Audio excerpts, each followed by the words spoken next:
Welcome to the beautiful city of Valletta, Malta. How nice is it here? Lovely. But don't do these things when you come here. We're going to cover a few very common sense bits of advice if you're coming to Valletta that I've learned to my cost as well. Fancy a wee Rolex, go in there. Okay, where will we go? Go left or we go right? Let's take a wee wander, as they say. All my Glasgow viewers, there's the Savoy. They don't have the nightclub upstairs, but guy in the violin, classy. Probably head up there at some point. I think I'm going to go down this way just now. How nice is it? Beautiful. Now, one thing, don't come here with high heels. Comfortable shoes is recommended. Apart from the main streets in Valletta, the rest of it's very, very hilly. There's quite a lot of side streets like this, where you've got up and down various side streets. So, comfortable shoes. If it ever does rain, it's going to get slippy as well. So don't make the mistake of coming here with your nicest shoes that are uncomfortable. Think of comfort first of all, okay? There's the wee British phone box there. There's the band club. There's quite a lot of band clubs in Malta. It's very big. They used to have some in Malta where I stayed. I didn't notice them when I was there last time, so maybe they've unfortunately gone in Malta or they've moved. But it's such a nice place. If you're coming here for a wee day trip, I think you'll enjoy it. It's probably the nicest place in Malta, Valletta. Yes, it is touristy, there's no doubt in that. Got a hire car. This city is not built for cars. You can't really get any cars in here. There's certain restrictions, certain times that you can get in, but you'll still be a wee bit away from your hotel. I'm staying in the Hotel Castile. Hotel's fine, location wise, it's up at the top near the port. 5 minutes around the corner, if you're not even that. There's no car parking right next to it as far as I can see. So I've parked outside the city gates and there's something going on. The police have got signs out saying people can get towed away and all that. So I ended up parking on the main road outside the city gates, which is at least a 15-minute walk from here. So I'm going to have to walk in the soaring heat with a big backpack for 15 minutes to go and get my car. 100%, even if you've got a hire car and you're in Malta and you're going about different places, if you're coming to Valletta for the day, the bus service will drop you right off here and there's loads of buses going back to wherever you're going in Malta. I don't recommend bringing your car here unless you know a wee hidden gem, a hidden street where you can park that I don't know about, but parking is a nightmare here. Look at this, there's always somebody outside McDonald's. McDonald's last night shut at midnight. I tell you how I know that. I was trying to get a nice restaurant after I was watching the football at 11 o'clock. Here's another wee tip. Do not think that restaurants stay open here till about midnight and stuff like that. I made that mistake because I've been in quite a few cities recently. Hilly, as I told you. Quite a few cities I've been in recently. It's very late night vibes. You can go and get meals at midnight, even 1 in the morning. What I found was that restaurants here were jam-packed by 7 o'clock, and when it came to 11, a lot of them were shutting down for the night. I could not find anywhere serving food, and I mean decent food, 11 o'clock at night. I literally walked about here, in and out different side streets for nearly an hour, trying to find a meal, and it ended up at 10 to midnight in desperation for food. I made the disgraceful decision of going to McDonald's because nothing else was open for food, and it panned out the way I thought it would pan out. I didn't really enjoy it, filled a hole, but I was looking forward to a nice bit of Maltese food possibly, or a nice steak. I had my eyes on a wee steak actually. There's a Wembley store. So don't make that mistake, don't leave it too late for eating. Everywhere shuts quite early, even the bars shut quite early during the week. Most bars were shut by midnight round about here, but there was a few open till later. I might have a wee video showing you a couple of those. So you can get to my hotel up this way, up here and to the left. Busy here, eh? That's the main entrance into the city, just up there. Done a wee video there last night. It's a nice street at night, it's all lit up. So don't make these mistakes, okay? Don't wear high heels or flip-flops, probably that guy's got on. Wear comfortable shoes. It's hilly in certain parts. Don't bring a hire car or a car if you've got one. The parking situation is not the best. During the day there is some parking, public parking down at the city gates, but it gets busy really quick, and yeah, you don't want to be driving about trying to find a space that I was yesterday. This wee market here as well, I haven't even been down that wee bit yet. What's going on here?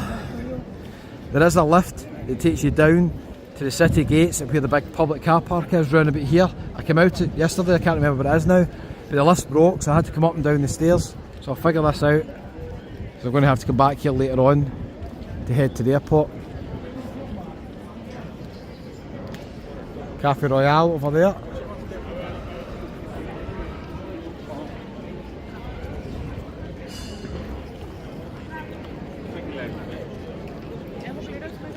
Burger King is over there as well. Maltese viewers, maybe tell me what this is about. Justice for Jean-Paul Sophia.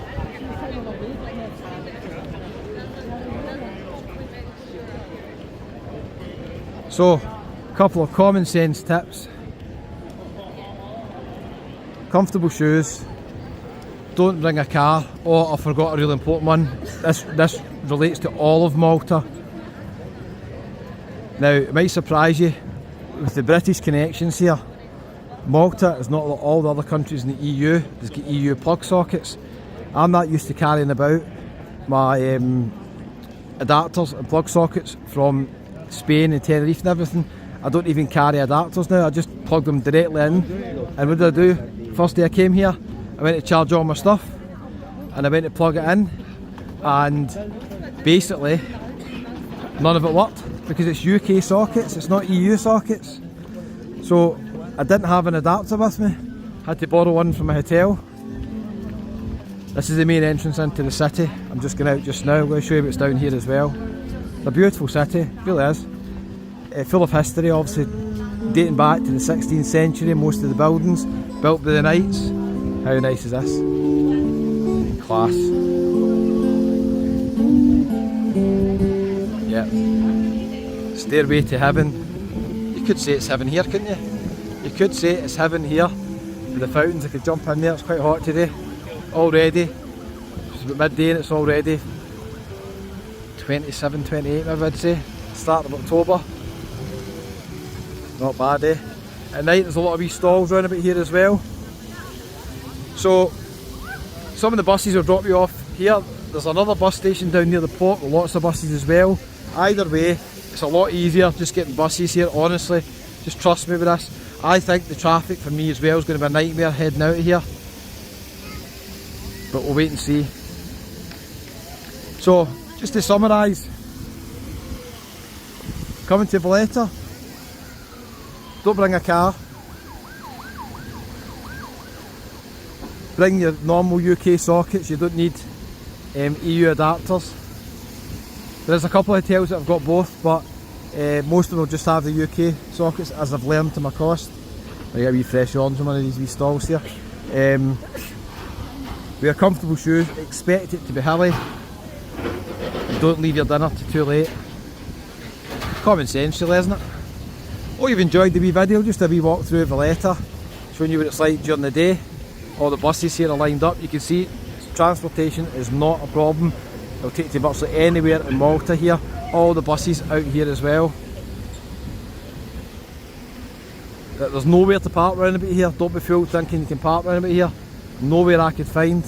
The horses, beautiful over there. It's a shame for them this heat, but So let me know if you've took the car into Valletta. Have you found a wee secret place where you can park? But you probably want to keep that to yourself. I've not actually been down this bit so far. If you're new to the channel, hit the wee subscribe button there on your phone, doesn't cost a penny. Hit the bell for notifications if you want to know if I go live at any point, they're always a good laugh. Regular viewers, thank you so much for all your support. We started in Tenerife a couple of years ago, Now we're in Malta, which has got special memories for me. I used to live here 15 years ago. Check out my videos I've done in Malta showing you where I used to live. I'll leave a link at the end to the playlist. You can check out all the videos I've done in Malta. By the time I've finished here, there's probably going to be about 30 videos. I've got videos in Malta, St Julian's, Salima, Regiba and Valletta. That's not bad for 3 days travel, is it, viewers? I've done my best to get about. The car did get me about, to be fair. At times it was useful, but in general it's a pain in the neck. Take the bus. Watch the end, superstars. Thank you so much for all your support, I really appreciate it. And we'll catch you on the next one. Might just jump in the bus and leave the car. Right, literally leave it here in front of the hire company, so I get fed up with it. I've just left it parked for you. I've got all this traffic to navigate on the way back out. Oh, what a nightmare. Floriana up there. There is a general public car park up there, but it's full most of the time. You can possibly get in there, to be fair, but in general, just a pain. You don't have the car as well. If you want, during the day you can have a couple of beers. I don't really drink much at all during the day, but if you're on a wee day trip here, nice to have a wee meal with a glass of wine or a beer maybe. If you don't have the car, then you can do that, can't you? Goodbye, viewers.